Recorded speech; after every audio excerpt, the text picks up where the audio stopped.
Black Boy Music.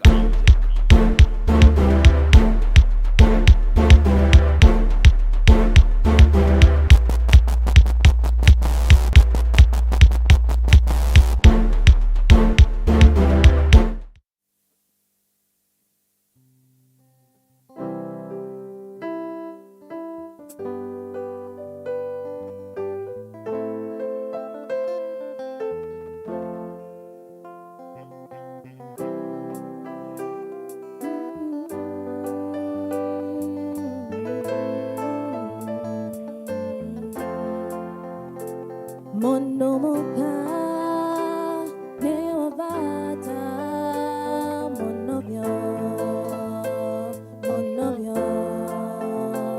mondo moka newa ngumo monobyo mondo moka newa bata monobyo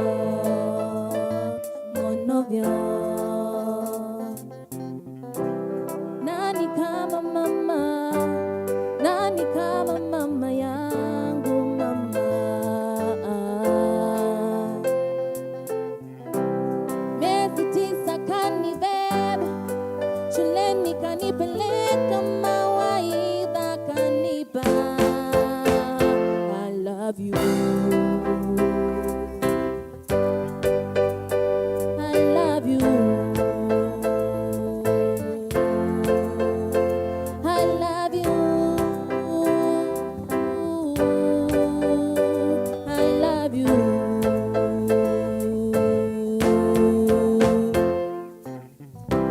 Tell me when I can never trade you for anything in the world, mama.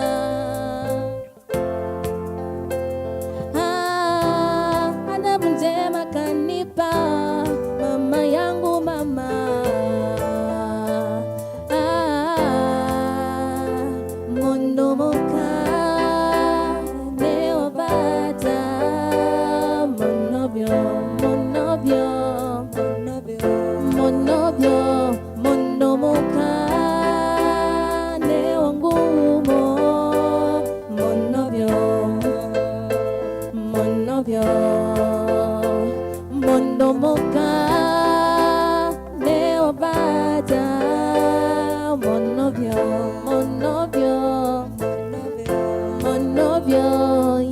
yeah.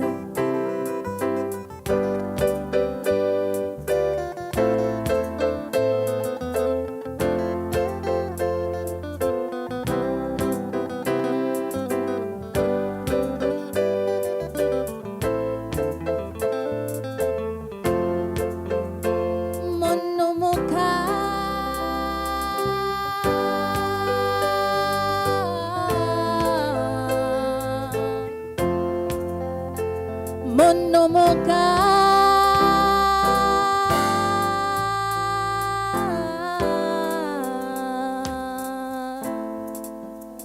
monobyo.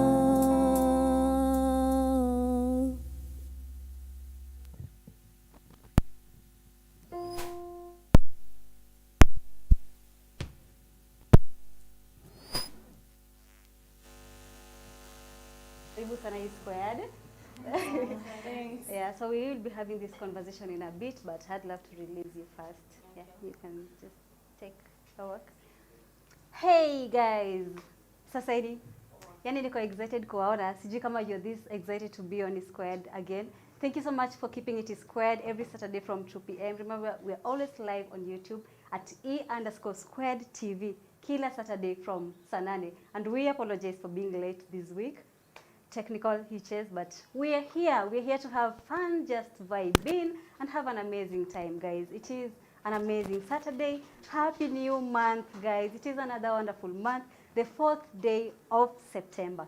Now, before we even get deep into the show, unakumbuka hiye ikianza you had those resolutions zenye ulikuwa umejot down.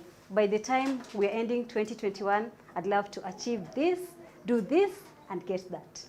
It is that time to start asking yourself those hard questions, guys. Where are you with your New Year resolutions? Umefika wapi na hizo resolutions? How far are you getting towards achieving your goals? And what exactly are you actually doing to get there? We're going to be having that conversation shortly. Send us a comment hapo kwa comment section. Tuambie umefika wapi na resolutions zako, but in the meantime, it is time to have fun. Today we are having a different show. As you can see, we are having a beautiful band, PEPEARFRIK band, a ladies band. And I'm sure you have noted there's aka jamaa pale kando. We will find out about that. My name is Caroline Atieno, and Josephine will not be in today, so it is just me and you again having fun, vibing in, and celebrating extraordinary women in the society. Now this month, last month, sorry, was great. We had a number of extraordinary women. Yani we had those insightful, candid, deep conversations. We celebrated women who are doing so much. Unfortunately, the conversations end this week today, but that does not mean that the girl power hashtag comes to an end. The conversation continues on our social media handles, of course. Remember, you can get us on Instagram at E_squared_KE, on Facebook at Eastlands Expressions, and on Twitter at E_squared_KE. Tuambie ni nani una celebrate. We will still be mentioning them on the show. And of course, this is a shout out to everyone who's celebrating every extraordinary woman in the society for whatever little thing they're doing to impact a life. We celebrate you, woman. You are a hero. Yani, you are that chick. And of course, we will continue celebrating you on E Squared. So guys, don't stop at today. Continue celebrating those little wins that the women do in the society. And of course, as you have heard it from the PEPEARFRIK band, a woman is a very important person. And yes, we run the world. Beyonce did say that. I mean, look at us, yeah? Girl power. So thank you so much for joining us for the show one more time. As we wind up, next week we're going to be having a conversation that you will want to sit down and be part of. Of course, we will be talking about the inclusivity for persons living with disabilities. That is a conversation that we will be having with Pinches, Mr. Hype Man. He will be back next week. We will be bringing amazing guests, yani just celebrating people who are able differently, as they'd love to be called. But yeah, welcome to E Squared. Today we have an amazing show. We have amazing ladies and a gentleman. Yes, we will be getting to that. We have an amazing woman from Maono, Africa, who has done so much for girls in the society, ensuring these girls go to school, they don't fall prey to teenage pregnancy. It is a thing that has been so abrupt in the country, something that has led to many girls having to drop out of schools. And we will be having that conversation. We will be finding out how we can actually make the situations better and what we are not doing to make things easy for our girls. Once more time, Karibu is Squared. So to our did you know of the day. Yani, when I saw this, I was like, okay, I'm going to get you guys definitely. So did you know it is impossible to harm while holding your nose? Just try it. It doesn't hurt. Just try it. It is impossible to harm while holding your nose. I mean, sitaki kujiaibisha, but it yeah, naona director anajaribu, but yeah, karibu sana to the show. So first, before we get into deep into the conversations, I'm going to leave you with PEPEARFRIK band. Waendelee to bless with the soothing music, and of course, we are celebrating them as a female band and as female artists with one gentleman. Karibu sana to E Squared.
milele, kwa maana wewe ni Bwana wa mabwana.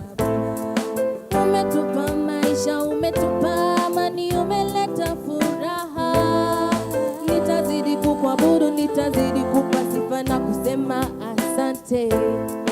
Na kuahidi Bwana, mimi nitakusifu milele, kwa maana wewe ni Bwana wa mabwana. Umetupa maisha, umetupa amani, umeleta furaha. Nitazidi kukuabudu, nitazidi kukupa sifa na kusema asante. Usife moyo, baada na kuona daily. Usife moyo, baada na kuona daily. Usife moyo, baada na kuona daily. Usife moyo, baada na kuona daily.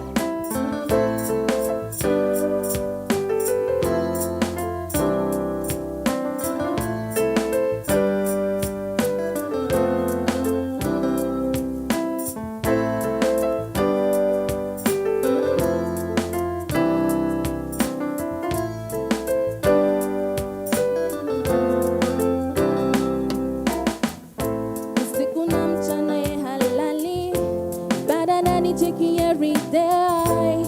Jua likianga likitua, baada na nicheki every day. Yule ndege wamsifu kila mara, hata jiwe la msifu kila saa. Usiku na mchana ye halali, baada na nicheki every day.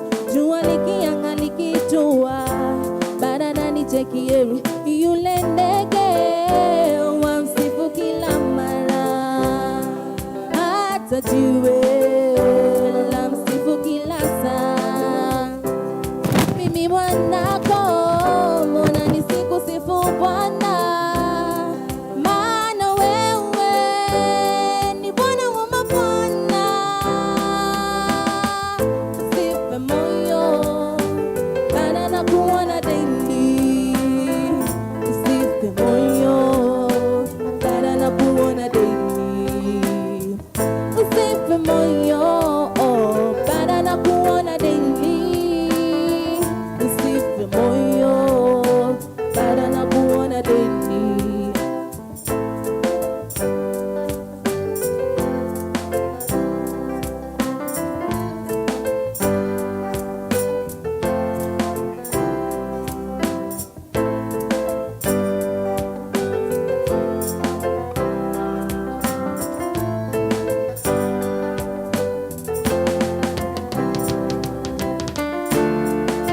Hope hapo nje, and you feel the word is upside down.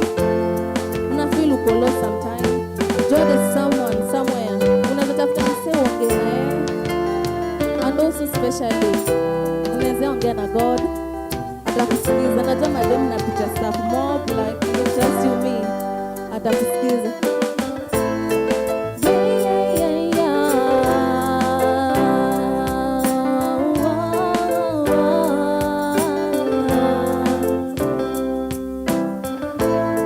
Anakuona daily, anakuona daily, anakuona daily.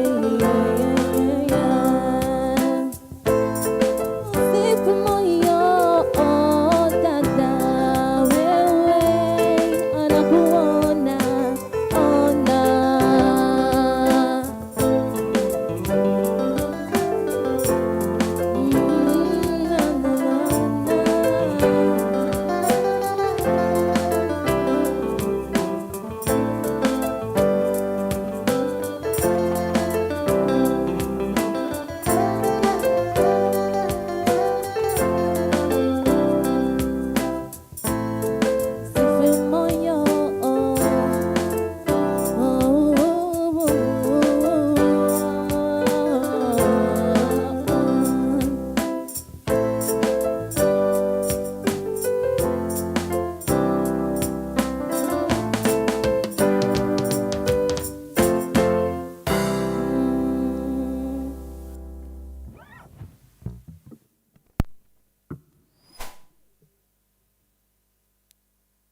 us what's your name? I'm Nancy Okay. from PEPEAR. Uh-huh. Mimi ni vocalist wa. Oh, okay. Yeah. Okay. Start from you. Tell us your name and what you do in the band. My name is Sharifa. I play the bass guitar. Okay. Malanda Hillary, I'm the guitarist. Okay. Zamzam Bakita Manga, pianist. Okay. I'm Zaituli. I'm the drummer. Okay. Zena Baraza, percussionist. Okay. So maybe starting from you, Zena. Yeah. What do you love about being in PEPEARFRIK band? First of all, I love PEPEARFRIK band because it is a women empowerment project. Only we have Larry. Okay. You're We also call empowering him. Dada. But Okay. when we started as girls empowerment project Okay. due to some of the challenges that we are facing at Korokocho and Kariobangi. Okay. So PEPEARFRIK, it is in Kariobangi, Okay. landmark, and first of all, you are mekaribishwa nyote. Asante. So we are, the main reason why I love it, first to nurture my talent, and I want to be a superhero Okay. outside and inside country and wherever, hapo kwa slums. Okay. Then pia I want to be a good example to the community. At least one day, one time, I want to be like Zena, the way anacheza percussionist. Okay. Yeah. Oh, nice. How does it feel like being in a female band with one guy? Okay. But let's not focus about the one guy for now. How does it feel like being in a female band? It's fun. Yeah, it's fun. I love working with girls. To a bond, our sisters. So it's fun. Okay. Okay. What did it actually take to get you guys pamoja and form a band? PEPEARFRIK ilianza kama call out. So first ilikuwa project ilianza, and then from then tukakuwa band. How many years of Tulianza 2019. Okay. Okay. The only guy, the only guitarist, Dada. Tuambie experience yako so far kwa female band. What does it take to be in a female band? Now how do you actually feel as a guy being in a female band? Mimi nasema ni fiti kwanza nikiingia. Kwanza nilitoka kazi, mimi nilitoka employer. Later akaniambiaje vile unajicommit unaweza kuwa part of us. So kitu moja na ni challenging ni mimi ndio kwa late kama mwanzo kila saa. Ndio ironical to expect madem ndio kwa late always. Napata mimi ndio late kama so na ni challenge.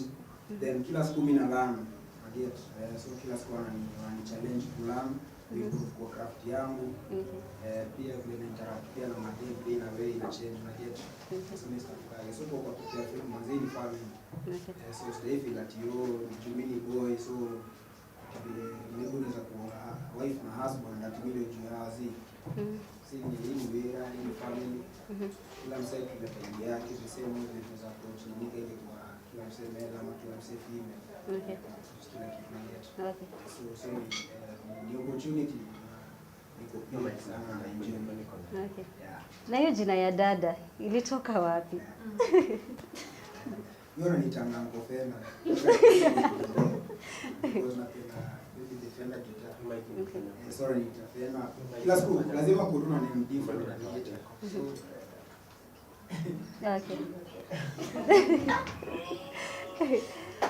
So ameongea about ye kukua late kama kwa group na he is the only guy. By the way, makofi. I know it's not easy, but what do you feel about that? About ye kukamingi late and all that? Okay. Okay. Okay. So, do you think female bands in Kenya have that much of exposure as they should? Unadhani wanapewa hiyo platform ya kushowcase what they do? Say in Kenya, I don't think I'm a female band. Okay. Yes. Okay. Back to you. The guy the lady with that voice. Yani, you have a beautiful voice, Mama. Thanks. Yeah. So, just a simple question. Nimeona amefanya kitu. It's okay. How do you feel? How does it feel like being the vocalist for the band? Kwanza nasikia mimi kichwa. Oh, okay. Yeah, kichwa yao. Mm-hmm. But bila wao siwezi kuwa hapa pia. Okay. Wamekuwa na mimi na siwezi imba kama wao walikuwa. Yeah. Na kuwa vocalist, pia ni ngumu, kuna challenges. Pia ile wananifanyanga of course wananlead. Ndio na Zaitun Zamzam. My band naupenda sana. I like this guy. There have been wamekuwa tu sasa nasema wakokuwa. Okay. Yeah, mimi nasema kuimba si eti nataka kuimba like iko ndani kwa soul. Yeah. Okay. Yeah. So how often do you guys practice? Monday, Tuesday, Uh-huh. Saturday, Sunday. Okay. Yeah, 4 days. Okay. So we are really grateful to have you guys for our show. We will have this conversation more, but at least our audience now know who you guys are. And guys, remember you can also subscribe to the YouTube channel at PEPEARFRIK. Is Instagram. it Pepe or Prepare? PEPEARFRIK. Afrique. Okay, okay. Okay, with a K, okay. Okay. PEPEARFRIK. So guys, you can get them on Instagram and on YouTube, of course, at PEPEARFRIK. And this is E Squared, of course. We bring you the best of the best vibes. And yeah, we're about to get to that conversation from Maono Africa. We'll be joined by Perpetua WANJIKU from Maono Africa. She is a girl child officer, and we're about to find out what that entails. But before we get into that conversation, remember you can also interact with us on our Instagram page at E_squared_KE, on Facebook at Eastlands Expressions, and on Twitter at E_squared_KE. And of course, as we mentioned earlier, we will continue mentioning this because we know you need this. We need you as well. I always say, normalize associating yourself with greater people, because when you do that, great things happen. I'm talking about the Black Boy Music and Studio Academy. We are located in Buruburu, guys, Mesora, room number 20, 3rd floor. Hit us, yani tupatie call, send us a message on Instagram at blackboy_music, and we will get you there. We are about to change the music scene, and we need you to be here for us to do that. It is a reality that will definitely come to pass if you come on board. Yes, so right now we are about to take a musical break.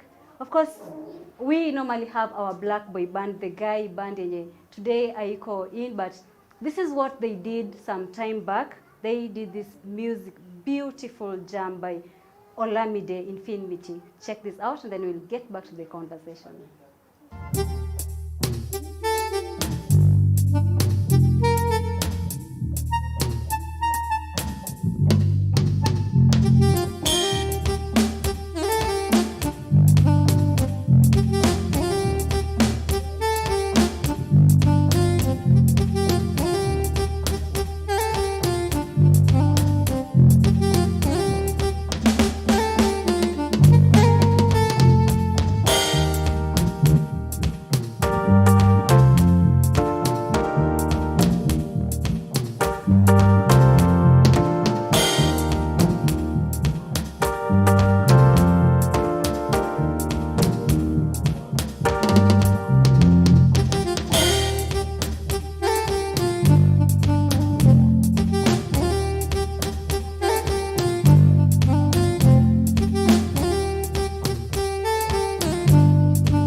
All right, that is a Black Boy Band, guys. Remember, you get to watch them do their thing every single Saturday from 2 p.m. up on YouTube at E_squared TV. Yani, we have missed you guys, and I hope we will have you. We will have them next week, actually. But yeah, let's just vibe in. Of course, we are having that conversation of empowering a girl, yani, making sure that girl does not fall prey to teenage pregnancy, early pregnancies, early marriages, and just making things comfortable for the girl child. About the boy child, we will have that conversation, of course. As we promised, we'll be celebrating you guys. Na Steve Biko, najua uko mahali. We will get to that conversation probably after the Cancer Edition month. But yeah, thank you always for keeping it E-squared every Saturday from 2 p.m. And we celebrate you guys so much, to all the extraordinary women trying to make things work, yani making ends meet for every possible reason. We celebrate you ladies out there. You are our heroes. Continue doing your thing. Don't stop at no point, because you got this, and E-squared got your back, guys. So karibu to the show, Perpetua. Thank you, Carol. Yeah, so let's start from getting to know who Perpetua is and what Perpetua does. Perpetua Umari. My name is Perpetua Umari. I work for Maono Africa Center for Transformation. Okay. Maono Africa is a registered NGO. We are based in Dandora, Phase 3, next to Posta. We are located at the Posta building in Dandora. Okay. So what we do at Maono, we are all about transformation. Okay. And transformation for the youth. Our aim is to change Dandora and the environs one life at a time, one youth at a time. We are all about transformation. Okay. Yes. So before we get to that conversation of transforming and making steps each day, and making every day count, let's get to know, where did Perpetua grow up? How was her childhood like? What did she love doing while growing up? Yeah. Actually, Carol, I grew up in this same Buruburu. Okay. Okay. We've grown up all around Eastlands. We've lived in Buruburu, Huruma. I've grown up everywhere in Eastlands. Okay. So what the youth in Eastlands face, I'm very familiar with. And the challenges that they face as they grow up, I'm very familiar with them. And I'm now a mother of 3. Okay. So if I sit down with a fellow youth, I can advise her on what to do, on how to maneuver their way through life, Okay. how to survive. Yeah. Yes. So what are some of these challenges that youth in East Lando go through every single day that you are familiar with? Youth in Eastlands. Let me talk about youth in Dandora, Okay. because they're the ones I'm representing today. Okay. And I'm representing the girl child, Yeah. the women and the ladies in Dandora. Mhm. They go through several issues, several challenges. Key among them are teenage pregnancies. They drop out of school very early, owing to lack of school fees, owing to problems in their families. They are not exposed to opportunities as other youth in other areas are exposed to opportunities. Youth in Dandora are very susceptible to crime. Yeah. Crime. Drug abuse, alcoholism. They start these vices when they are very young because they're exposed to the environment. Okay. Yes. So these challenges you're talking about, are they things that you also went through while growing up? Some of these challenges, I did go through them as I was growing up, Okay. but most of them, it's what I observed in Okay. my environment. Okay. So from that observation, I can be able to take them through how they can combat these challenges, how they can become better individuals, how they can overcome and become responsible citizens of the society despite their challenges. Okay. Yes. Let's talk about some of those challenges that you actually went through. Maybe you mind sharing? First of all, I became a mom at a very young age. Okay. At the age of 20, I was already a young mom. Okay. And I was wondering what to do next. What next? You ask yourself, now that you're pregnant, now that you have a small baby, what next? Okay. But with the help of my parents, with the help of my friends, I was able to go back to school. Okay. I was able to finish school, and it made me a stronger person. I was able to even get employed later on in life. Okay. But right now I can sit down with a young mother of 16, 17, 18, can tell her that that's not the end of her life. If anything, it makes her stronger, bolder, better, and they can be able to, can still pursue their dreams, Okay. even at that young age. Okay. Yes. So the first time, the time you realized you were going to be a young mom, what was going through your mind? Who did you talk to? I was, it was not comfortable. It was something that was hiding. Okay. I was not comfortable talking to anyone. But as I said, wanasema mtoto ni wa village. Mtoto si wako peke yako. Yeah. With the help of your parents, with the help of your relatives, with the help of your, even your neighbors, yeah? You're able to raise that child up. Yeah. You're able to go back to school because you have hands which can care for that child as you're going back to school. And you cannot do it alone, Caro. That one I can assure you. You cannot do it alone. Yeah. So I think for us women, if you can be each other's friends, be a woman who builds the other woman up. You should not pull each other down. Yeah. If we can be able to lift each other up, we can do great things for the society. Yeah. Women empowerment. Women empower. Yeah.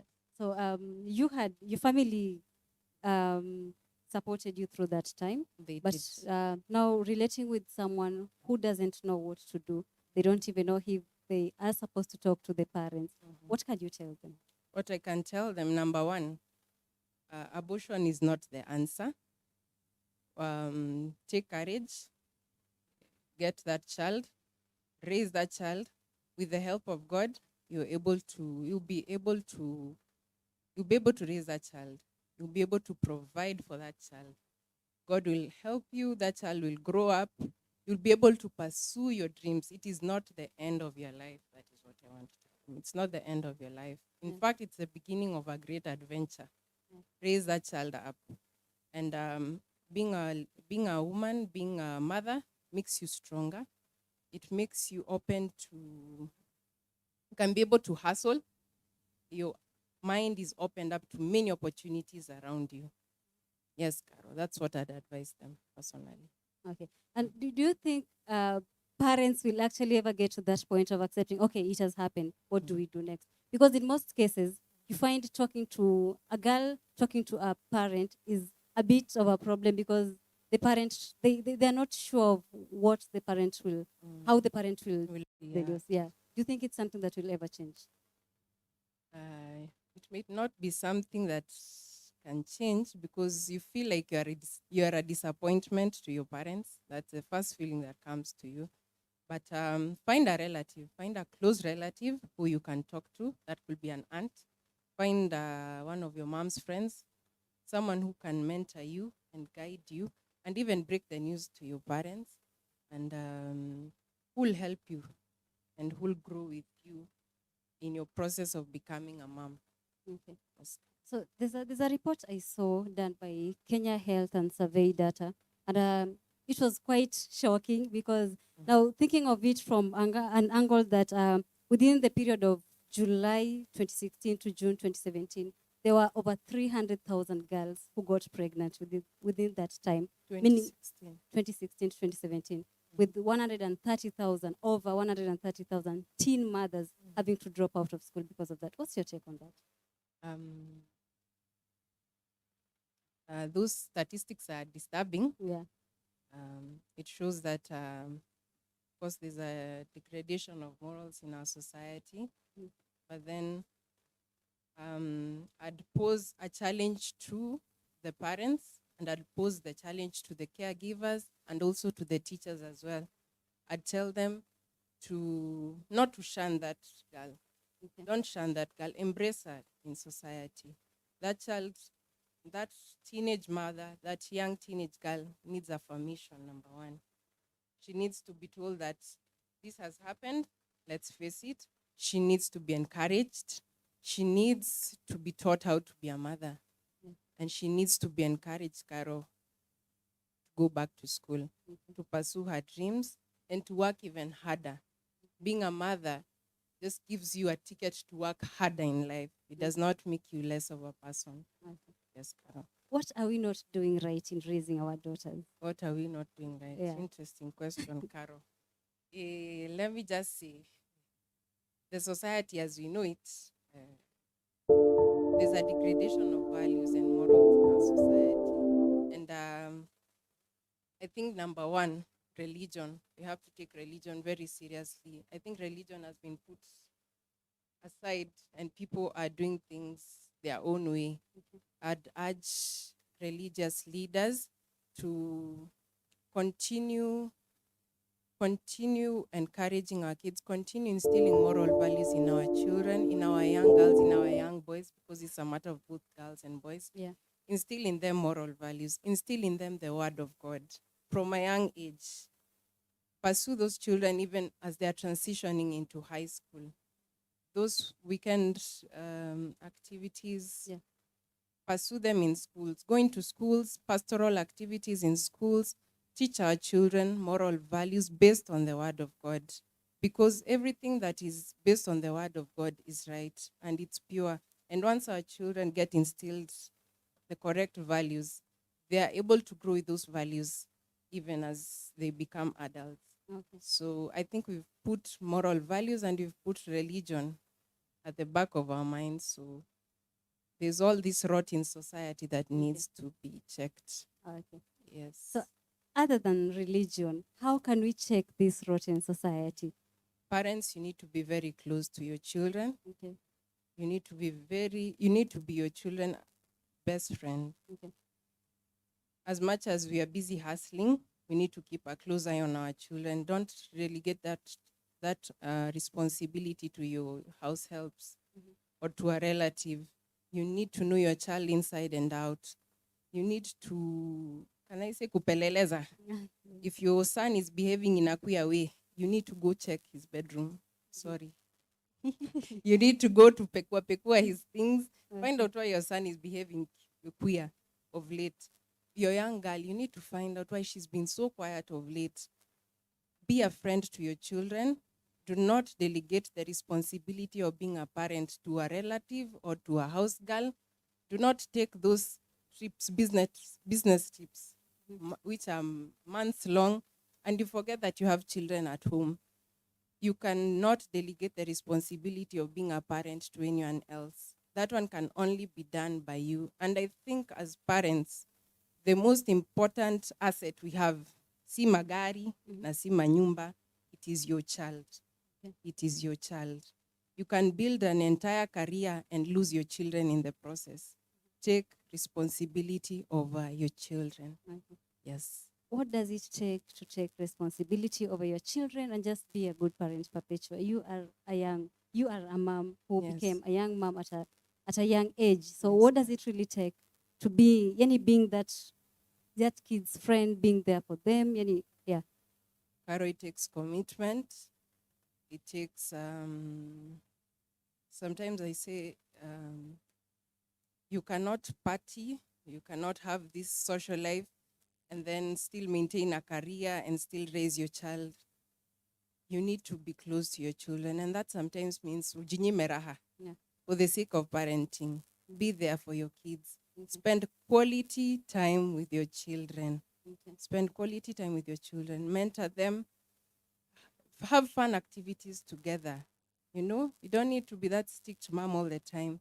Go for swimming with your kids. In that swimming activity or in that bowling activity, you'll get to know more about your child's interests. They'll be able to open to you about what they're going through in school, at home.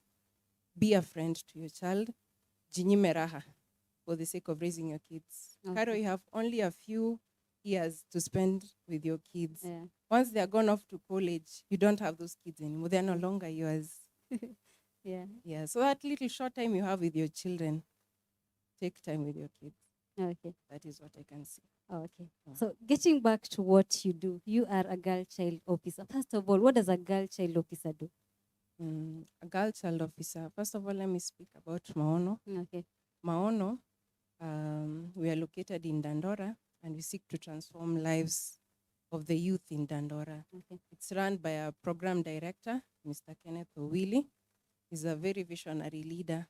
It's being able to take that organization from ground to the level where it is right now.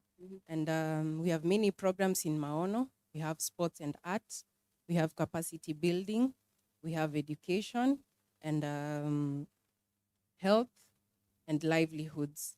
So at Maono, we have very fun activities for the youth. We have drama, dance, music, rap, even acrobatics, Caro. You can have your aerobics in the morning, and then thereafter you can have your dance. Very fun activities that are geared to attracting the youth. Okay. We have a youth center. We've created a safe space for the youth where they can showcase their talents, where they can express themselves freely, where they can use their art even to make a living. We try to link them to markets where they can be able to sell off their artistic wares. We try to get them mentors who can talk to them. We create awareness on life issues. We give them talks, counseling and motivational talks. Okay. Basically, we build them up and we equip them to be better individuals. Okay. Yeah. Is there a particular duration of time that takes to be able to equip one person with the necessary equipments to be able to survive in the outside world?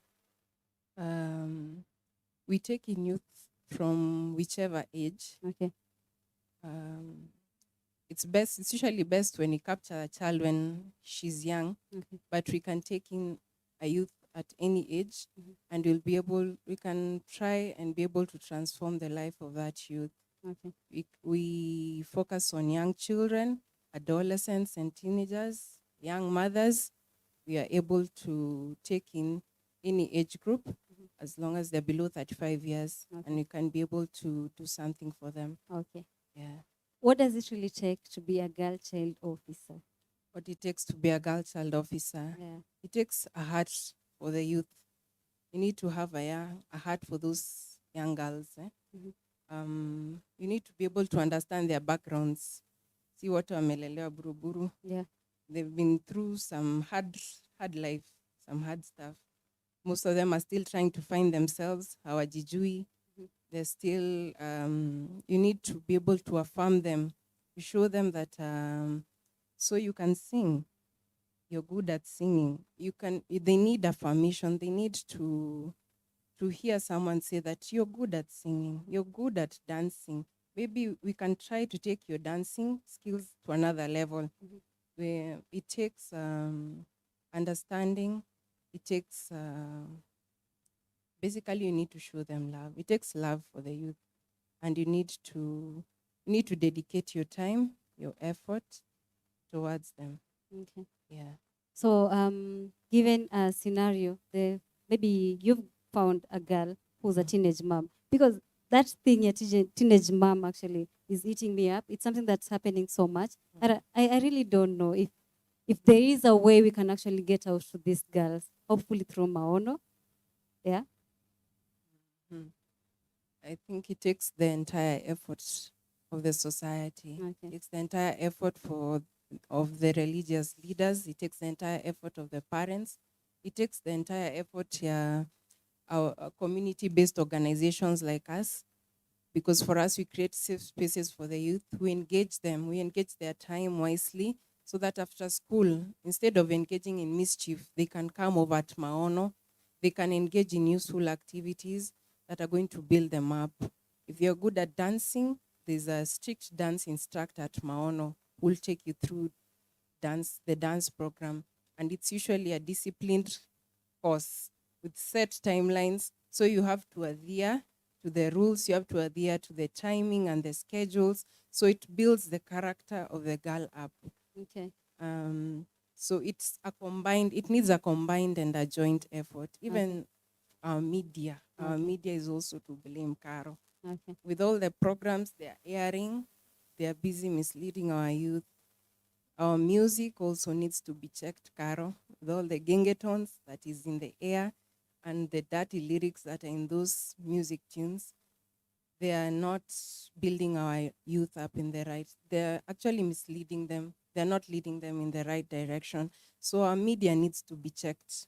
Okay. Yes. from someone who interacts with these ladies almost every day, how do we check our media? How do we make it right? How do we make our media right? Yeah. I think the government has a body that checks whatever content is aired in our TV, in our television stations.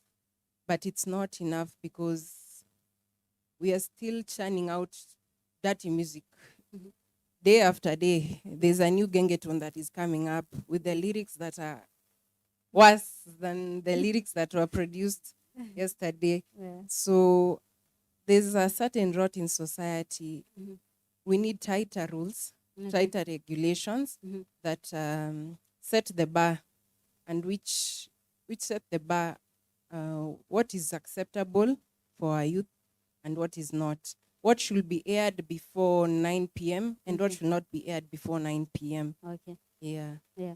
So the program, the Girl Child program at Maono, would you say it's a lasting solution for our girls, or our Girl Child program at Maono, I can't say it's a lasting solution. Yeah.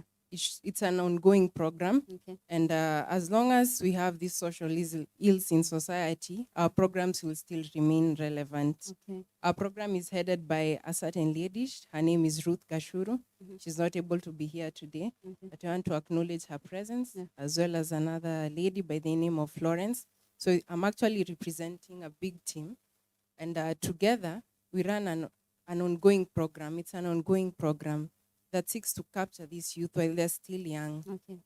We look to rehabilitate those ones who are lost, who are into alcoholism, who are into drug abuse, who think that life is over for them and they have no hope. We seek to capture such youth, such girls, and we seek to give them alternatives. Okay. Yeah, we are here to show them that there's more to life. Okay. There's more to life than drugs.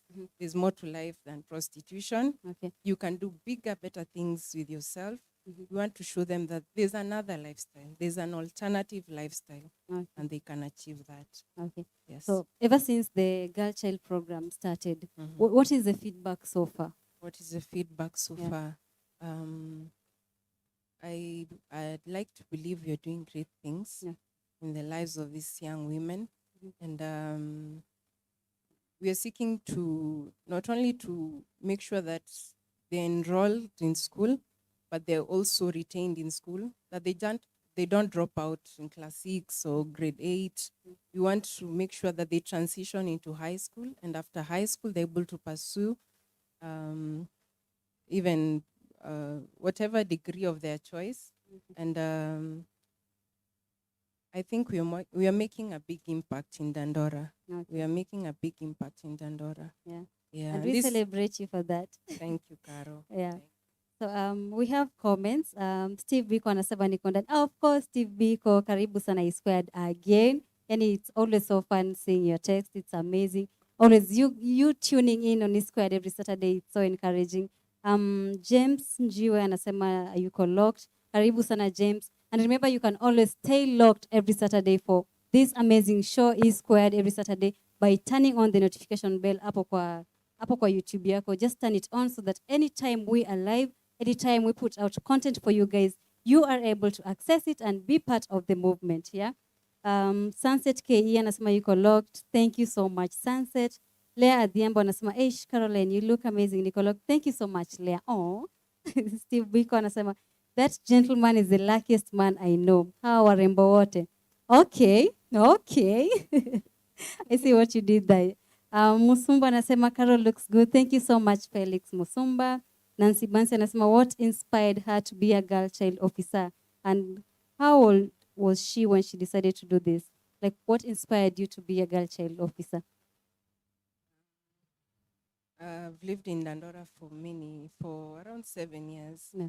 And I was exposed to I've seen a lot of rot among the young girls there. And I've seen many young girls, they start well, but somewhere along the line, they lose it. Yeah. And that's seeing wanasemanga good girl gone bad. Yeah.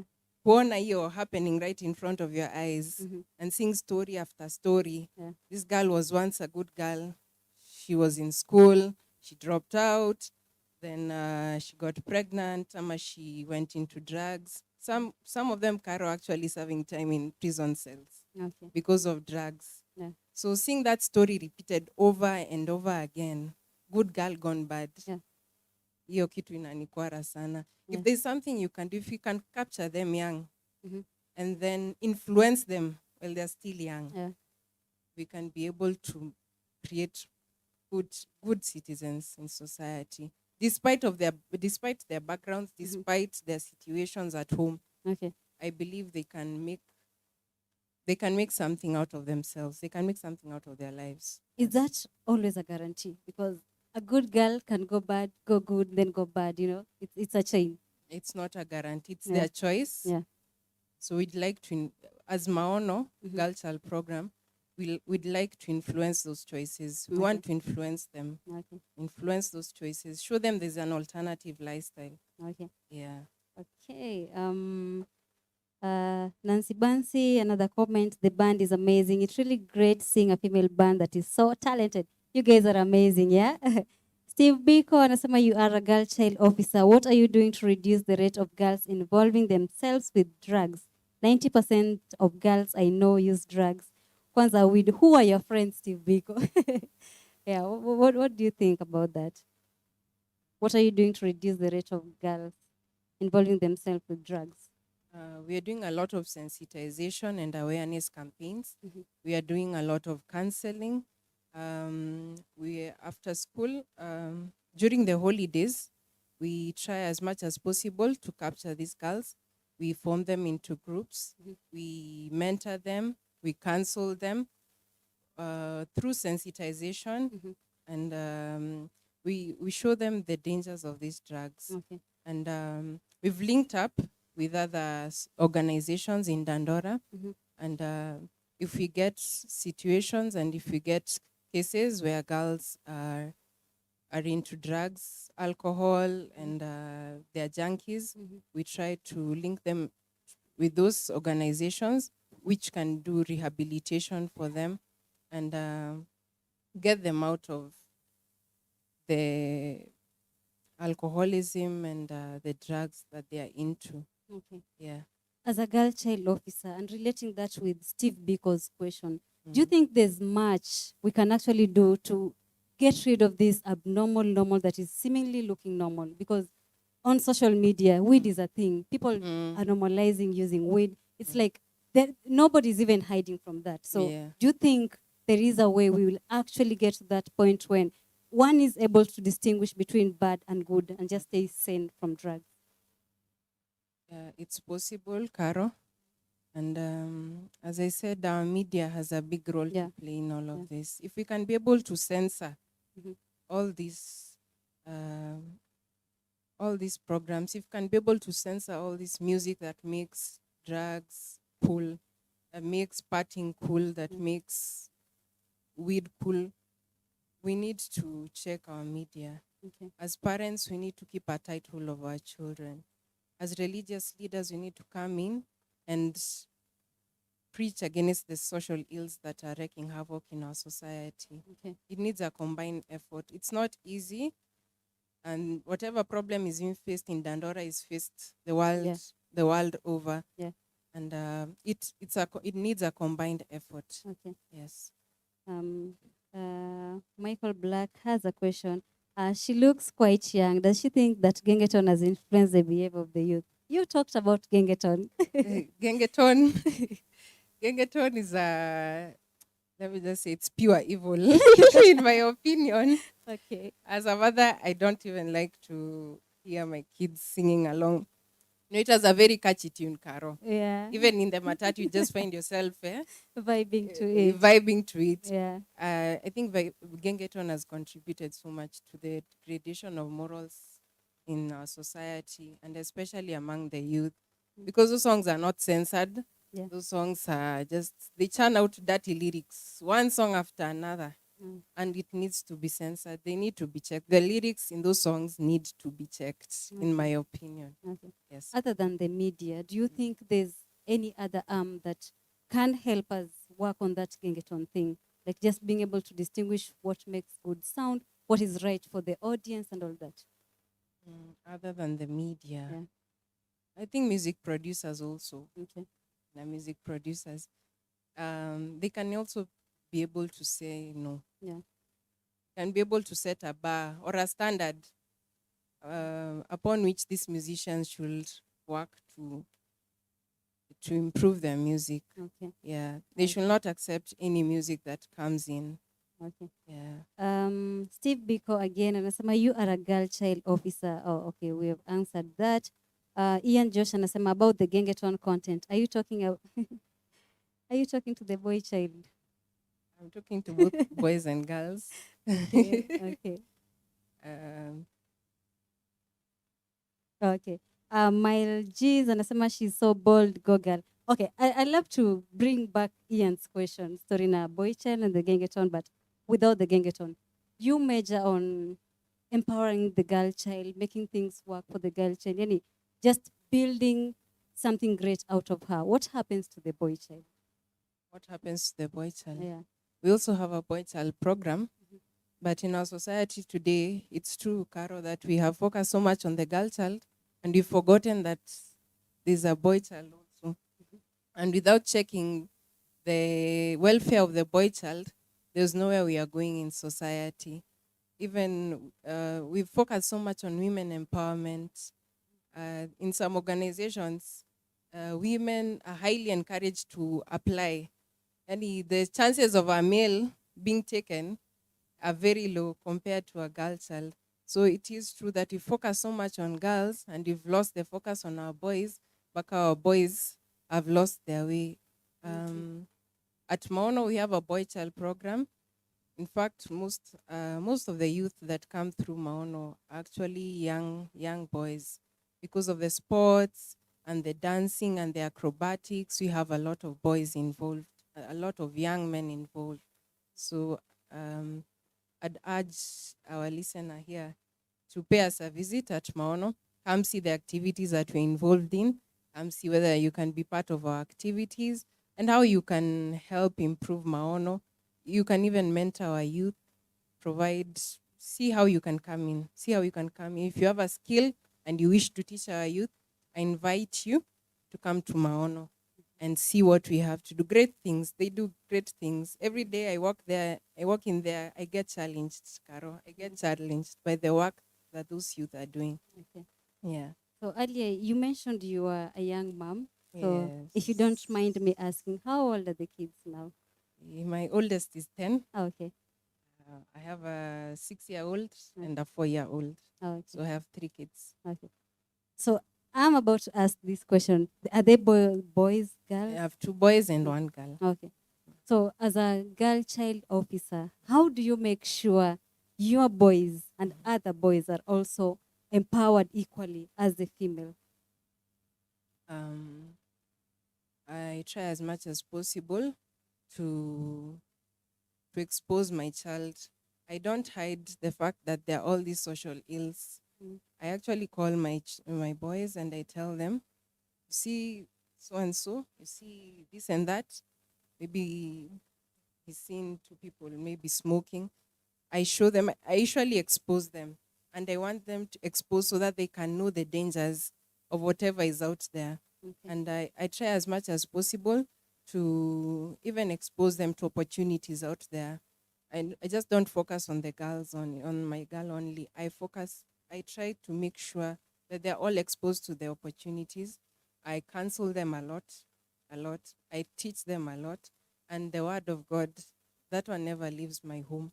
I make sure that everything I teach them, anything, any knowledge I instill in them, it's based on the word of God. Okay. Yes, Carol. Okay. So the problems that the girl child program intended to solve initially, how far? How How far far? Yeah. have we reached? Yeah. I can say we have a long way to go. We have a long way to go, especially where we are based in Dandora. We have a very long way to go. And it's as I said earlier, it's an ongoing project. But whether or not we've seen change in our activities, we have seen change. We have seen change. If you can transform the lives of 1, 2, 3 girls, you have done a lot. Okay. Because the impact is not only felt with the individual girl, it's also felt in their families. It's also felt in the area which they stay, in their neighborhoods. So if you can be able to transform one life at a time, Caro, I believe we can do great things. We have a long way to go. Okay. And you're doing so much, which We is are- so encouraging. We are trying. Yeah, we will continue celebrating you every single day, Perpetua. Yani, we celebrate you for being an extraordinary woman when you led them. And we thank you so much for being there for those ladies and the guys as well. And continue doing what you're doing. Don't stop believing. Yani, itajipeana tu siku moja. We will get there. Thank you, Yeah. Caro. I'm part of a very big team. Yeah. Naitwa Maono Africa Center for Transformation. Okay. Yeah. Is there a way people can reach you on social media? You can reach us at Instagram at Maono Africa. We have a Facebook page, Maono Africa Center for Transformation. Okay. And we also have an email address, maonoafricacenter@gmail.com. You can reach us through those avenues. Okay. Yes. Thank you so much for joining us for E-Squared. Thank you, Caro. Guys, that Nashukuru. was Girl Child Officer Perpetua.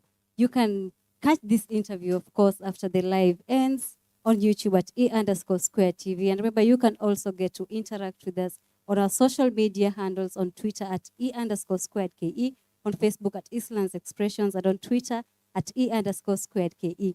So about now, we are about to take a break. We are celebrating a phenomenal woman today on E-Squared. We're celebrating a hero. Our hero today is Jennifer Ria. She is the first female member board of the Kenyan National Exchange Market. And check this out.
Guys, wait.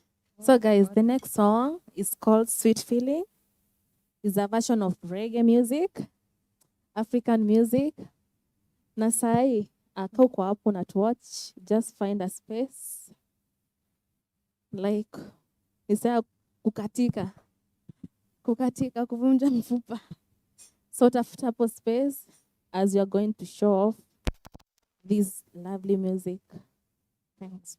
Take us away.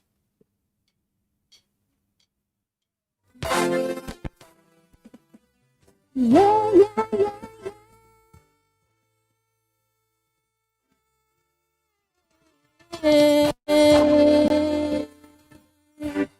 No, no, no, no, no. Yeah. Oh, I know you're the one for me, and I know you'll be there for me. Promise I'll be there for you for a lifetime. Milele, milele, for a lifetime. Milele, milele. Hey! I know you're the one for me, and I know you'll be there for me, there for me. I promise I'll be there for you for a lifetime. Milele, milele, for a lifetime. Milele, milele. Na umeteka hisia zangu wewe, na umeteka moyo wangu, na umeteka hisia zangu wewe, na umeteka moyo wangu. Wow!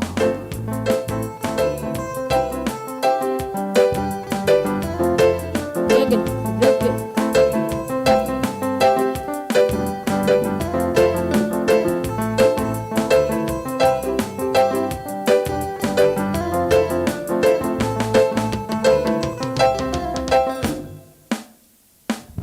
I'm gonna love you today, love you tomorrow, love you forever. I'm gonna love you today, love you tomorrow, love you forever. For a lifetime, milele. For a lifetime, milele. Na umeteka hisia zangu wewe, na umeteka moyo wangu, na umeteka hisia zangu wewe, na umeteka moyo wangu. Na umeteka hisia zangu wewe, na umeteka moyo wangu, na umeteka hisia zangu wewe, na umeteka moyo wangu. Ja!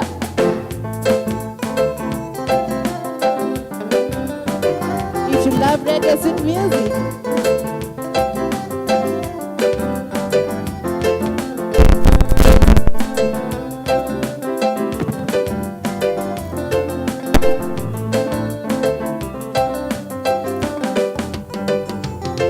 sema pepe, sema pepea, sema pepe, sema pepea, sema pepe, sema pepea.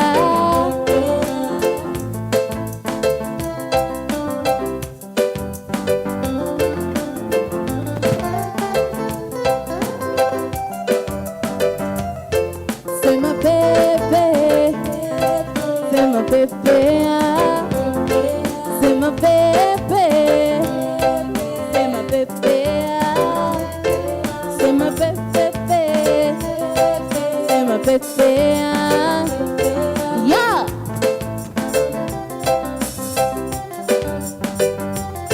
No, no, no, no, no, no, no, no, no, no, no, no. Sweet little reggae music. Yeah, yeah, yeah, yeah, yeah. Chizza, chizza, chizza, chizza. Ah.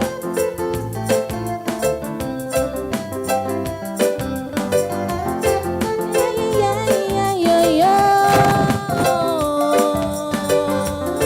Reggae music again worldwide. Sweet reggae music, yeah, worldwide. Yeah, yeah.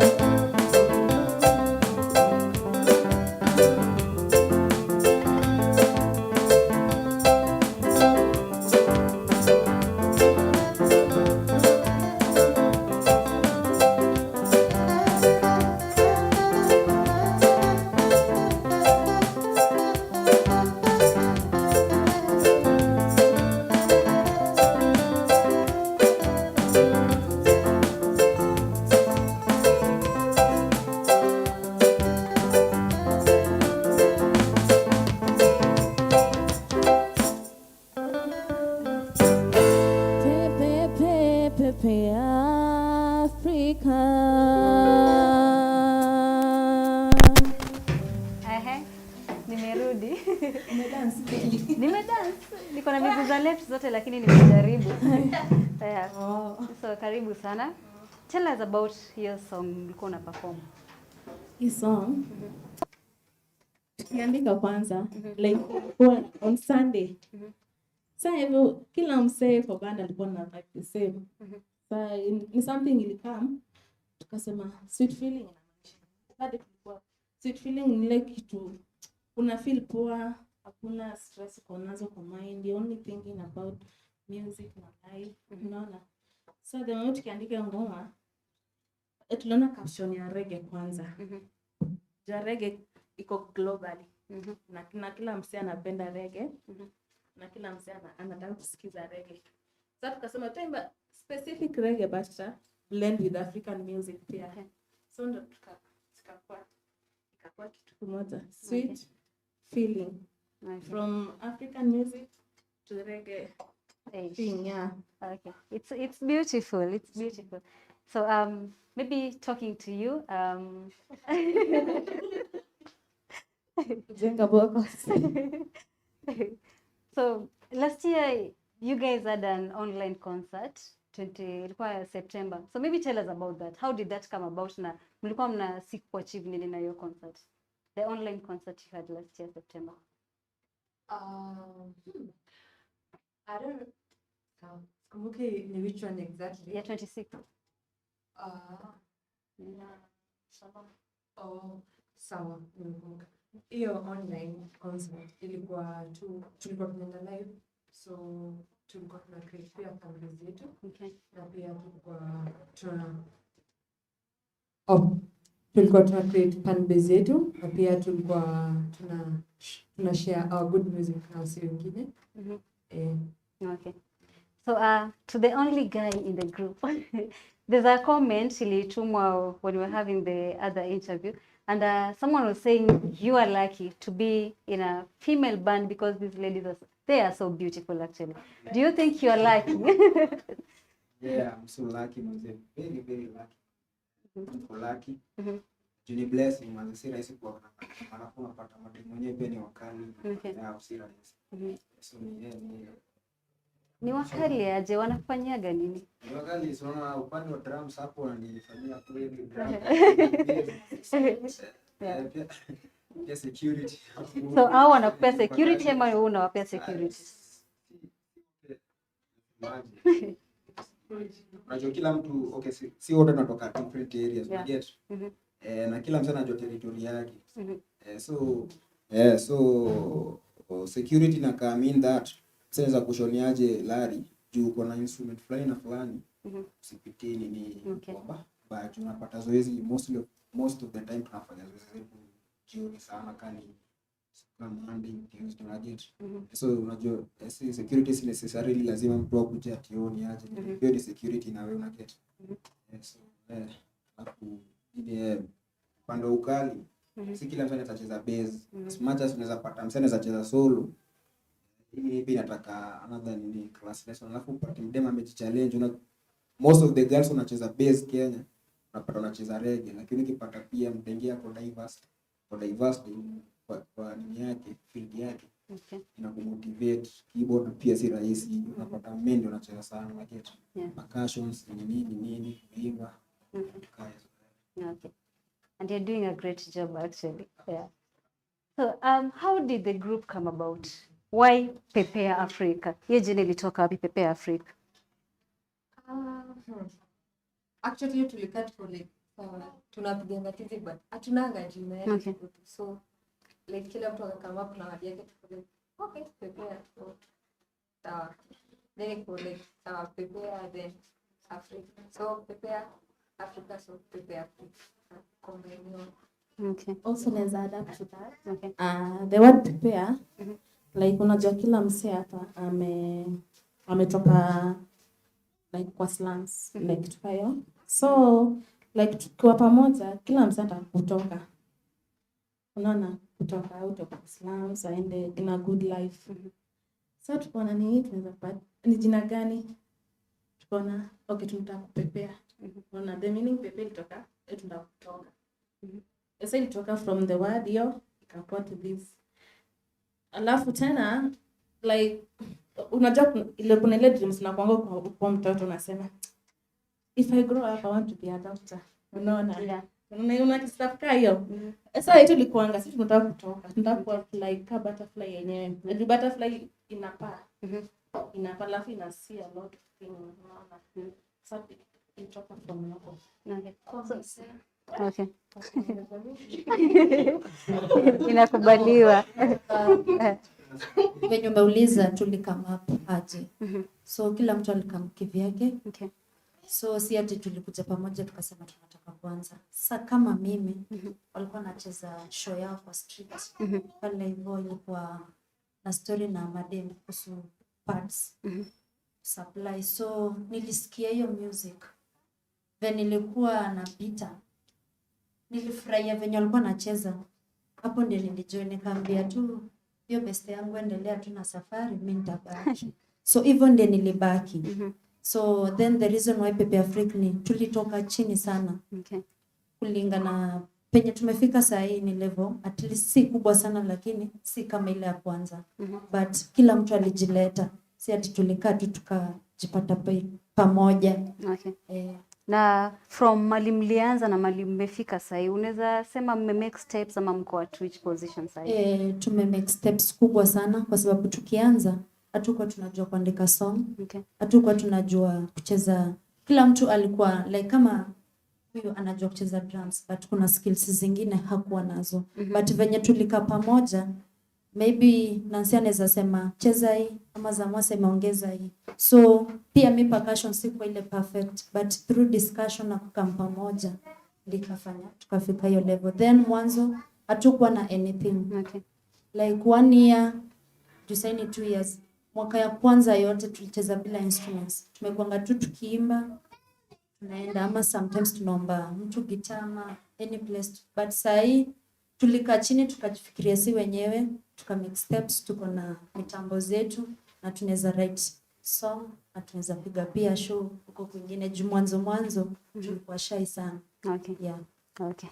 So ameongelea story na pads when she first joined.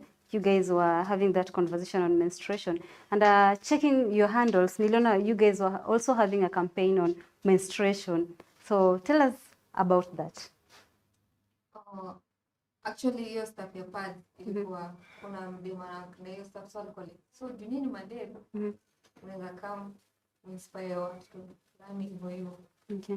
So yeah culture lazima tuongelee menstruation. Okay. Kitu ina happen kweli picha. Yeah. So lazima tuiseme. Okay. Ndio tusikue shy. Okay. Kuongelea.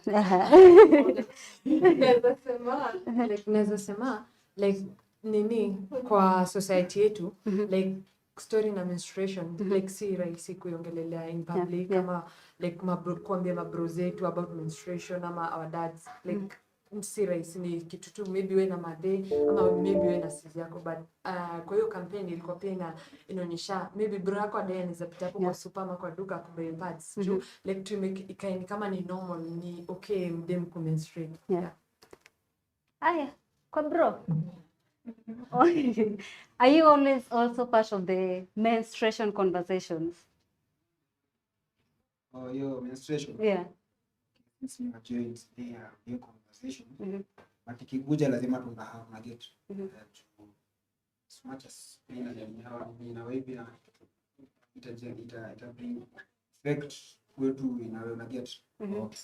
Italeta certain effect. So ni poa pia si as men tukijua hizo procedure and process and stuff. So me bado stay interact na hiyo ni. Okay. So now we are interacting with that kind of conversation. We are having that conversation. So, so maybe just a quick feedback from your side. Do you think if Magai are well educated on menstruation stuff, things will be different for the girls? Relate pia na mapita kwa different. Okay. So unapotanga lenye kukuambia ni aje niko kwa period. So kama na date. Utawaielewa una get ka tuseme kumbe sina sahihi kaaje kama na data ama uko na si za kuambia kunini kwa hiyo that certain period ujue vile uta interact na yeye, ujue vile ana behavingi. But tukiwa educated more utajua behavior zao, kwa hiyo time what nini tunafai tu do nini, tunafai tu behave au una get vitu kama zao kuaje na aje una get. Okay, so to our beautiful bassist. She talked about you guys starting from the bottom kwa slums, yani kutaka tu kufly na kuona how the world looks like. Is it the same situation for you? Mimi nikiwa join niliwapata wakicheza. Mimi nilikuwa nakanga hapo nje ya studio nachungulia wakicheza. Siku moja nikamwambia ingia hapa ndani ndio nakalisha hapo. Hapo ndani ndio kucheza. Nikaanza hivyo kucheza So kugrow up kwa slum ilikuwaje for you as a lady? Si rahisi. Nilikuvumilia. Mtu kama mimi nimeanza sana kukata windows. Sitaki kuassociate na vitu zingine. Ndio zitanisaidia. Hizo vitu zingine ni gani? Yani ni vitu tu mingi sana. Kama unapata mademe bado ameshikana anasema yeye twendeni huko au jike yenye mnaenda kufanya huko. Mimi siwezi taka kwenda kufanya kitu sijui. Unaomba muende basho kwa basho ndio ni nini ndio unadragiwa unapata hii na hii toa. So back to you. Kuna kitu unaweza sema ili trigger the thoughts of yani kutaka tu kufly away from that environment? Juu ukimagine the life wa slum unaamka kila siku unaimagine ani siku itaisha leo, si for but tumejipata sasa kuna kitu tunaweza fanya, so unapata like kazi like ukienda kutafuta kazi ni ngumu kwako, unaona, but God akafanya miracle akakupatia talent, unaona. Akasema chukua hii talent, maybe nitakutoa. That's tulisema anytime I sing na feeling niko in a different world. Siko just hapa na feel niko in a different world. Sasa fikiria mind at lifestyle hapa. Anafikiria to the other side. That's naambianga watu wadogo like push on with your dreams. Hata madem unapata madem like unapata wako jeshi. Like wanafanya this thing. Like kana unafuatana but unapata mse mmoja ako na dream. But wengine wanampush behind. Jo anamwambia hivi na hivi na hivi. Hiyo si poa. So ile tutaka fly is because ile lifestyle hapa chini si poa. Na si poa kwa watoto wetu. Watoto tunaona si poa. And also our health. Like unapata uko slum. Kuna moshi, kuna vumbi mingi, kuna kila kitu. Yani unaamka tu unasema hapana. Hapana. So ujue mama tukianza safari ya kutembea kwenda studio, unajua nini nakupeleka hapo. Juu bado hii music nataka iko business kwetu. Hii ni kampuni.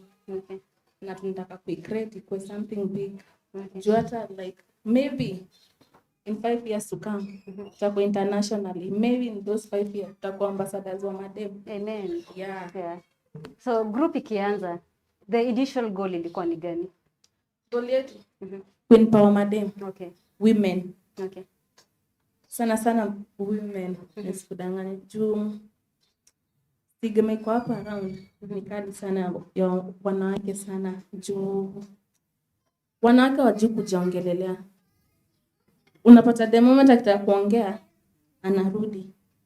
Nasema siwezi. Ili kuongea sasa tunapatia dem hiyo courage kwenda kujiongelelea. That's women empowerment, hadi madem empowerment. And also si pia tu madem pia machadi tunawapenda. Tunaongelelea pia. Jumbapo unapata the same two boys wanapata the same stigma. Yeah. So to you again. Sorry. Nasema hiyo swali nauliza kama sahi kama we can fly. Me the main reason naweza sema first of all naweza tamani to fly kama PEPEARFRIK kwa sababu ndio tukue ambassadors wa slums zetu. Then wa notice through this talent inaweza badilisha maisha ya mse. So tukifly hatutarudi ile ndio tutasonga sana but ile maisha yenye tuko nayo at least itabadilika kwa sababu sisi hapa sisi wote tunaishi na our parents, single parents. So at least tukifly tutapata opportunity ya kusaidia wazazi wetu na pia ku-appreciate for hiyo time hard yenye tumekuwa nayo. Then pia travel, obvious kuna wale wenye wanatuwatch kama sasa hivi wenye tuko online. Kuna wenye wanatuona watasema, venye tuko, pia mimi nataka nifly, nikwe kama ile PEPEARFRIK. Hiyo ndio the main reason mimi naweza sema. Okay. So, ameongea story na women empowerment, the main goal behind the PEPEARFRIK group. As a guy in the group, do you also feel inspired in some way? Mimi niko inspired juu wakianza za 2019 ndio time bado pia mimi nilikuwa naanza gitaa hapo 2018 2019. Nilikuwa napata ule mode assistant teacher wetu alikuwa anatufunza gitaa. Mostly pia alikuwa na hiyo band. So mimi nilikuwa natoka classes na naenda zoezi. So ilikuwa ni challenge kutaka kuwa better daily juu unapata niko like jamani watu yangu ni mademi yangu na najipush.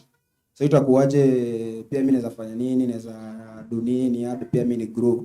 Alafu naweza sema tu ni God juu years later unakuja unakuwa pia the guitarist.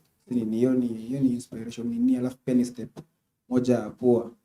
In a way unakuwa challenged kwa perfect craft yako juu working with late DC right. Unaweza amuka kuambia aizima hii kitu vile unacheza bado tuifeel una get. So lazima kuwa inspired. Why did you choose to also work with a guy for the group? Sorry about that. Juu tunataka akwe part of it. Pia Joy hizi kosa siblings pia. Hizi kosa sister. Na pia mwanaume in this all pekee. Nakwambia there are people out there, men wanapata the same stigma with women, yeah? So hata anaweza ongelelea. That's tumemweka hapo. Akwe bado that part. Okay. Ya kuongelelea ma boys pia, madem. Anaweza simama hivi instead si ndo tuongea about the women stigma yenda taamka ongee. Okay. Unaona? Yeah. So nirudi kwako.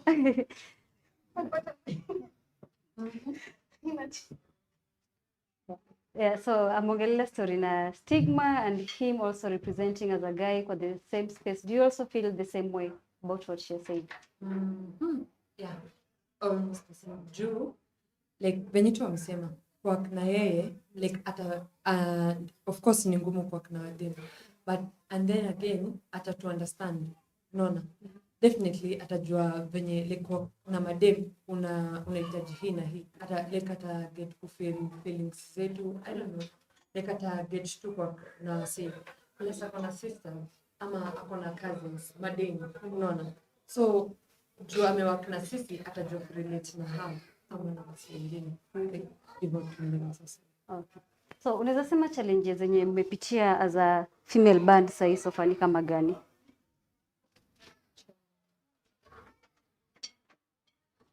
Challenges ni kama ni kama part ya job collect ama ni madem for the more utapata job like to pay job to still madem you elect to know the hope. Okay. Try deliver atoka pati ni madem for the more, so hiyo one of the judgments ni madem wacha tupewe pay job. Okay. Pia naweza add kwa Zaituni. Mimi naweza add venye COVID ilianza. Tulikuwa tumeanza kugrow mpaka tulikuwa tunatafuta hizo gigs, but ulipata hatuwezi fanya music kwa sababu hiyo public participation. So ili shut down nini zetu chini. So hatuwezi piga performance kama kuna watu wengi juu. Wasanii tunataka stage yenye imejaa. Na at least hata kando na pesa tunaweza pata more opportunities kutoka kwa wase. Juu akiniona hata kama hajanipatia pesa, anaweza nita pale kwa event fulani. So venye COVID ilitokea, hizo challenge hakuna kupiga show. Then pia unashinda na mask, social distance. Sasa unashindwa Zaituna taimba pale huko hapa na amna mic amna anything. So pia ilikuwa one of the reason pia tulikuwa to fly, but juu ya COVID hatuwezi enda anywhere. Na hiyo ni one of the show yenye tulikuwa tumejiona tunaweza make kama PEPEARFRIK. Tunaweza sikia poa. Lakini sasa juu ya COVID tuko tu hapa. Then sasa hakuna show. Then pia tuwezi tisha tu wazazi wetu kila saa madhe nini. Juu pia si tuna understand. Sasa ina tuko chini. Tell me about that show. Hiyo yenye mko mfly. What was it about? Ni hiyo yenye ilianza na menstrual hiyo Reva. Yeah, the campaign. Yeah, so kutoka kwa hiyo information yenye walikuwa napeana kwa community, one of the organization inajita Nafsi Africa walikuwa very much kufurahia kulingana venye wanapiga show. So wakatuita pia show ya live, pia ikaenda more tukaanza kufanya hizi za online. Yeah, kidogo corona ikaingia. Yeah. Okay. So after corona came in, what happened? What happened to the group? What do you do now? Bado tunang'ang'ana na muziki. Bo corona imeharibia pali pakubwa juu tukimagine pali tumeanzia na pali tumefika. Sasa tungekuwa somewhere. But nasema pia kuna reason for maybe something could happen but it can stop. So naweza sema kwa tu poa. And also this corona. Kitu ya kwanza tuko na room. Ndio the funny thing. Una imagine sisi tukienda rooftop kwa ile komba room tizi yetu. Ilikuwa challenging. Sasa vile Zena amesema an organization came through. Akatulipia room. Pia hao ndo tuko nao bado sahi. Nafsi Africa na tuna appreciate sana. Tumekuwa hapo na sisi. Hadi instrument wao ndo wameleta. Kila kitu wao ndo wameleta. Ajua leona the thing iko inside sisi. Si ati just it's about music. Unaona? Tunaimba abado ukienda huko slamba unasema si ni maisha gani? Like mademo wamejiingiza wapi? Unaona? Ile sio unapata wase huko nje wasema mademo anajipush. Na inafaa hivyo. Kau kwa hapo nje mademo anze. Usigive up. Hii ni life. Utaamka, utalala, still utapush to on with your life na bado push on with your dreams and goals. Yeah. So earlier, I think she mentioned about before you guys used to just sing on equipments and then see Africa can come through for the equipments. That is last year. So does that mean this year? This year. So does that mean that mmekuwa an official band this year?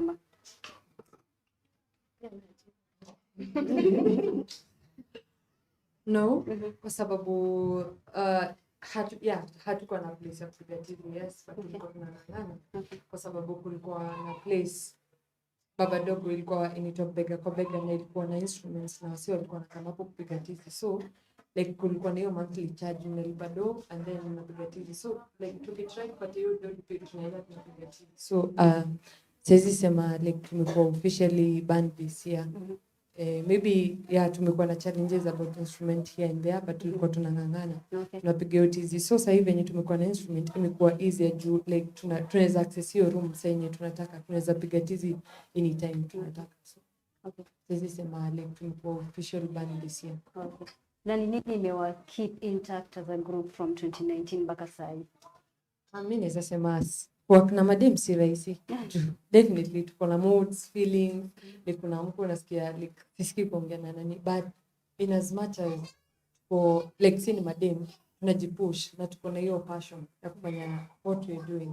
So like at the end of the day unakumbuka ni nini unataka kwa life. Juu venye huwa amesema tumetoka kwa slums, like tumeona like Kenya vitu zimeendelea na hatutaki kuko hapo mali tumekuwa.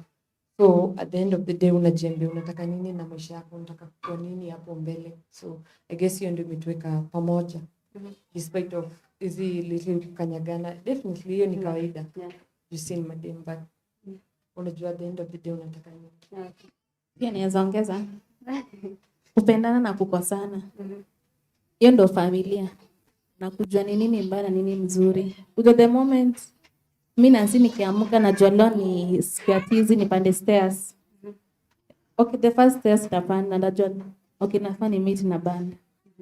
Okay, nini nenda kufanya hapo? Unajua unaweza tu enda hapo na nikaenda niwapatie ma feelings. Unaona? But mimi sitaki hivyo. Bila au nimesema like nimesema mwanzo bila au siwezi. Unaona? Tuko hapo nikaa familia, tuseme sasa mama hayuko. Hakuna pale mtaenda, mtazunguka hii dunia. Yeah. Mtazunguka hii dunia. Like sasa tunasema like tumeshikana, we are united, and na goal tuko nayo ni about music. Like mimi nasemanga naamka nikilala just music. Hata kama bado sijatoka. Maybe God ako na reasons zake pia, like bado hujatoka. But for united but na love iko. You will get there, sindo? Yeah. So how do you deal with the moods? Hizo moods zikikama about wewe deal nazo aje? Yes. Inabidi tu umeelewa msee unatulia. Maybe anago bigi manzee, so huwezi anza tio nini unatulia, unamuelewa, unacooperate na yeye. Then later atakwambia tu watu ukuja na apologize na kikaa aina alikuwa wrong, atakwambia niache ni hivi na hivi na hivi. Sikuwa na minini na gesh. Alafu wewe niendelee. Just have to go hard kama unaona. Wewe uko na excuses that wewe nilikuambia acha nitoke bana. So amjawahi fika hiyo point yenye umebondeana mpaka wewe uko like I'm not doing this anymore. Ndio inafika, lakini unajua lazima work smart na get. Wisdom na knowledge ni vitu mbili different. So unakuwa tu wise. Okay. Uweze nini ati juu nini. So nikiacha muziki na mimi sipendi mjengo ndakulia wapi. Kuna business muziki ni muziki. Unakubondea hata kupiga kofi. Sawa, tuendelee. Ni hivyo tu. Okay, what inaweza sema kwa popularity, like unaona the moment una studio, umetoka pale umetoka, maybe uko na feelings. Unajua tu dem lazima akuwe na feelings. Asubuhi kwanza utakuwa una feeling, but ile nilikuwa nasema hivi. But the moment umefika kwa studio kwa mlango, acha na feelings zako nje. Okay. Jua nini imekupeleka hapo. Jua hata mkosana hapo, msibishanie hapo. After tizi yenu, after kuimba yenu kila kitu, mtoke hata muone huko nje. Sawa. Huko ndani pale kuna music. Msipigane. Jua italeta mtarudisha kampuni yenu chini. Mtaangusha kampuni totally. Yeah. Okay, tuko na comments hapa. Sharon Gatura anauliza, what does it take to join the band?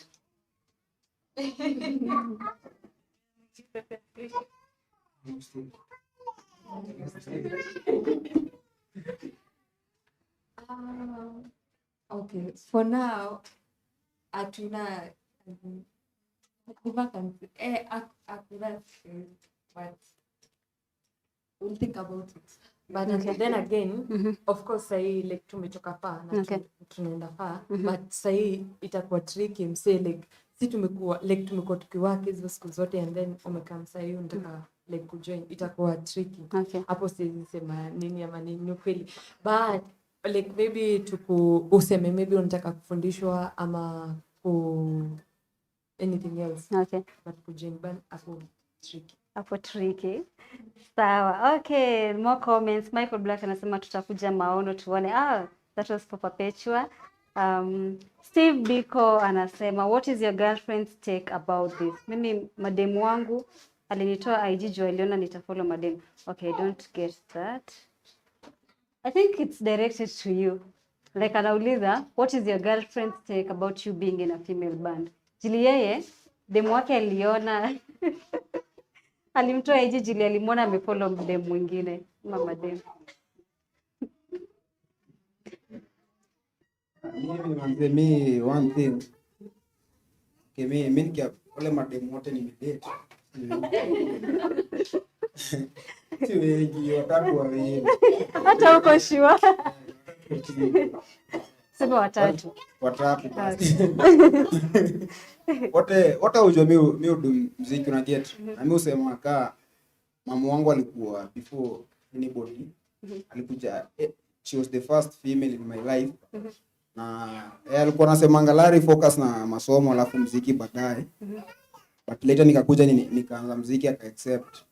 Hakuna vile mtu anaweza kuja tu interfere na life yangu, una get. Hii muziki ni life yangu, una get. Isipoido kuna vitu tu zitalak. Mimi sitakuwa proud. So kuna vile naweza change kunifurahisha msee. Ni hivyo, so Ni wadeni wangu uelewe. Sawa. Hope Steve pia wako wataelewa one day. Daphne Nekesa anasema these girls look so young. Are they still in school? If yes, how do they juggle singing and school? If no, do they do music full time? Kwanza sisi tusomi. Naweza sema mmoja ndo kwa university. Okay. Na huyu hao ndo kwa university, but hakuna mtu ako high school ama primary. Okay. Bobo and Zena. Kuna hiyo time the university kuna hizo classes za asubuhi. So alafu tumewa balance like tizi yetu ni 2. So by 2 itawapata hapo. Okay. So hapo hakuna shida. Ni kubalance music, education. Ama education music. Okay. So which school? Which school are you in? Nairobi. Nice. Okay. So is it also a challenge, or do you manage to juggle? How do you manage to juggle in between Nairobi and rehearsals? Asubuhi ni classes mkaa mbaya. Tunafundisha maliza classes ndio naingia kwa music. Okay. Which school? Nairobi Technical. Okay. Aya, Daphne ameona hiyo. Okay. Daphne Nekesa, another question. Also, mlipatana aje? I think ulisema venye ulipatana nao, maybe to get view yako pia. Yeah. So, kuna msali kama kani approach kana. Kuna jisema ndio kita anza kufunza. Kuna chance kutokea madeni tuwafunza. Niko like okay, advance. So, tutakaa pale kucheza drama. Okay. Actually that's from stage. So, yeah. Okay. Hivyo ndo mimi nilikama hapo nikakuja. Actually niliopata wakicheza. Okay. Okay. Mimi pia kinda the same na yeye juu sikuwa nacheza keyboard. Nilianza from scratch. Na useli nenda unaweza cheza kitu, tunaweza kufundisha, unaweza kumsaidia play keyboard. And then hivyo tu ndio nikaanza kucheza keyboard. Na sasa Yeah. Mimi nilijoin mimi niko banda mbili. So hiyo space yao piga zoezi siku moja 2-3 nimeprocha kaniambia niaje bro nataka ujoin nini tatu hivyo nilijoin. Okay. Interview. Mimi nilikuwa naenda studio nakaa hapo nje naangalia wakicheza. Ndio sasa nikamwambia siku moja ingia hapo ndani ucheze. Unakalisha nini hapo nje? Nikaanza kucheza. Okay. And you guys are so amazing. Michael Black anasema PEPEARFRIK is so talented and young. What's their biggest dream? What's been their best show so far? Tuanzie hapo kwa biggest dream. What is your biggest dream as a band? Internationally. Hey. Internationally. Yeah. Not international just but like nimesema before. Okay. Kwa ambassadors. Yeah. Maybe ambassadors. Internationally ambassadors. Just ni wanawake na wanawake lazima wapresentiwe na watu pia. So we are here to present women globally. Yeah. Amen to that. Maybe the next question you'll answer. What's the best show yenye you guys have ever had ukajiambia tu man we killed it, this is it? What was your greatest show? Ni show mbili. Yenye tulicheza Shalom. Na yenye nimecheza leo. Show imekuwa tu poa coordination kwa sababu my fellow sister hajaicheza na hii. Yeah. Yenye amecheza na hii nimesikia iko sawa kwa sababu nilikuja nikaona hii nilikuwa na stress nasema na Zaituna hajaiona kama hii. So nimesikia tu niko poa. Okay. The best show yangu. Okay. And I'm glad you guys feel that way. Maybe you. I guess this one then kuna yenye tulifanya national theater ukumbi mdogo. Actually ni tatu kuna yenye tulianza na mwanzo kwa baba dogo. Yeah. And how was it playing an electric drum for the first time? Mwanzo ilikuwa tricky but nimecatch up. Okay. Okay. Daphne, in case another question. How long have they been playing together? I think you guys answered that tukianza. Steve Biko anasema nimeona hapo kwa ad ya Black Boy Music kuna space ya tizi, so mnapangaje? Steve Biko. Aya, Sharon Gatura anasema wamenitoka hapa. Okay, I don't get that. Steve Biko again. Sharon, enda ukae hapo nje studio. Okay. It has been amazing having you guys. Yani, I am so happy to see a female band for the first time. I'm just being honest, for the first time with one guy. Yeah, so we celebrate you guys so much. Thank you so much for being part of the squad. Now, it's good you guys have mentioned this as one of your best shows. We feel honored. Yeah. And we'll continue celebrating you ladies and you gentlemen for being extraordinary. Yani, keep pushing. Sky isikuwe limit. Mwende heights above the sky. Endelea kupepea, si ndio? Fly high. Yeah.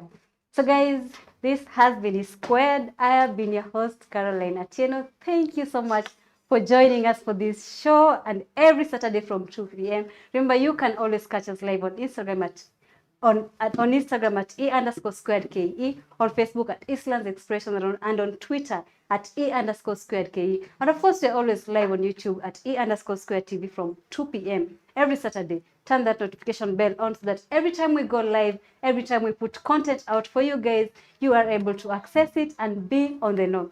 This has been Squared. I'd love to say goodbye, but I don't want to say goodbye because I really feel nice being here. And I know you guys are also feeling the same way. But remember, you can also hit up for music classes, guitar classes, piano classes on Instagram at blackboy_music. And if you are a rapper, you've got buzz, you have all it takes to be our mic champ for every month. Hit us, send us a message on Instagram at miccheck254 and we'll get straight to you. Thank you so much for joining us. From next week, we are having an amazing conversation. You guys will love to stay tuned for that. We will be talking about inclusivity for persons living with special needs, or rather inclusivity for persons with disabilities. It is a conversation that's going to be running for the next month, for the whole month of September. You guys are going to have fun. We're going to bring amazing guests. Yani, tutakuwa tunafanya ile kitu as always. Remember to subscribe and of course follow us across our social media handles, guys. It has been amazing hanging out with you guys. So I will be leaving you with PEPEARFRIK band to bless you with their amazing music. Goodbye.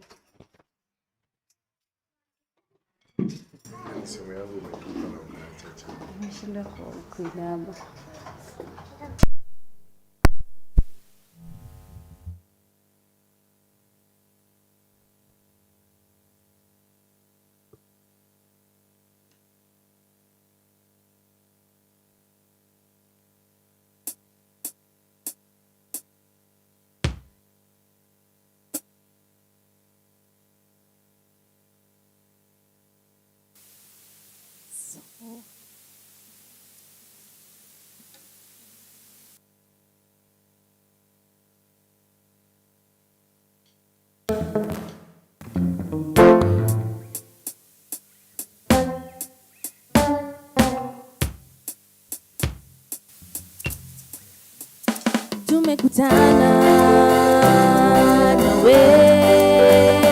tumejuana nawe. It's an amazing day for me and you. It's an amazing day for me. Everybody just put up your hands up in the air. Everybody just put up your hands up in the air. Tuna pepea, pepea, pepea. Tuna legeza, legeza, lege. Tuna pepea, pepea, pepea. Tuna legeza, legeza, lege. Yeah.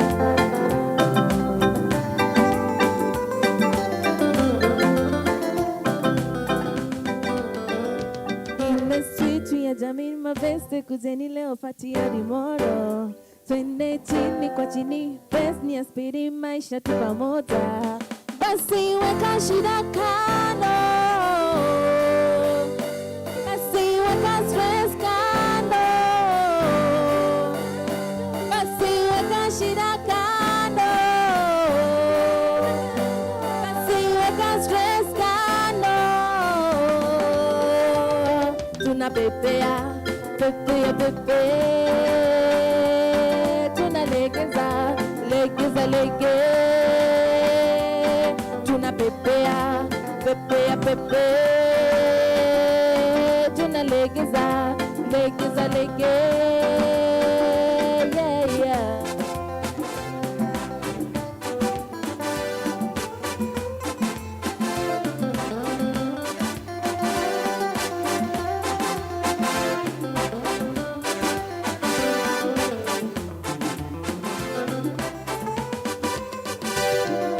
Jomoni yako donjuru me, jomo chochoka donjuru me. Ni sauno kimujaro akelu, ujaro soda kusore.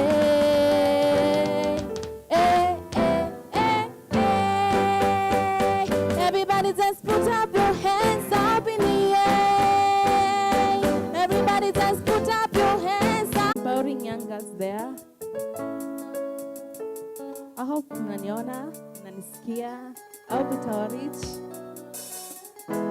And you love this music. It will encourage, by the way.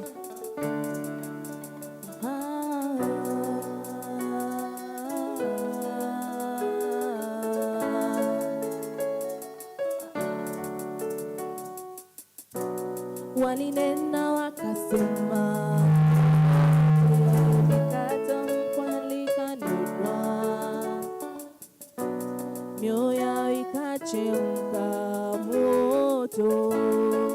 Haya nyuso zao juu angani, watauona moshi angani, moto umewaka, utazimika tena. You're the Powerpuff Girls, no one will take us down. You're on fire, fire, we on fire. Fire, moto, fire, fire, moto, fire,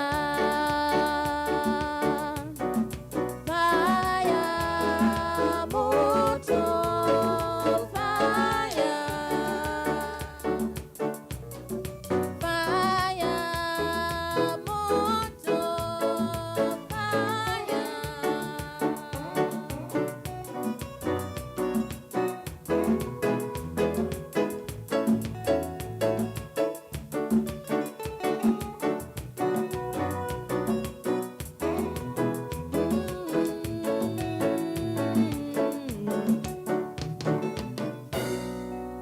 Tuna shine kamiale ya juu.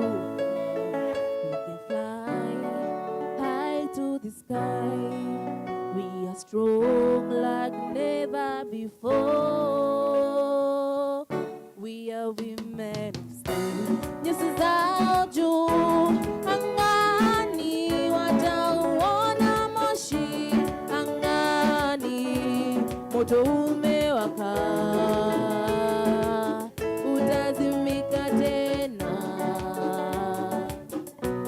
You're the Powerpuff Girls, no one will take us down. You're on fire, fire, we on fire.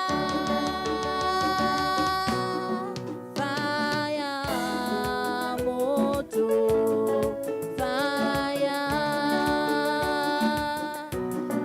fire, moto, fire,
can fly high to the sky.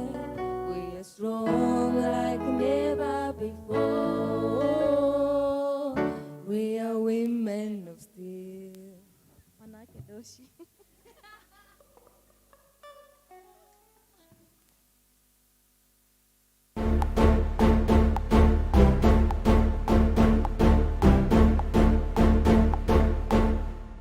Black Boy Music.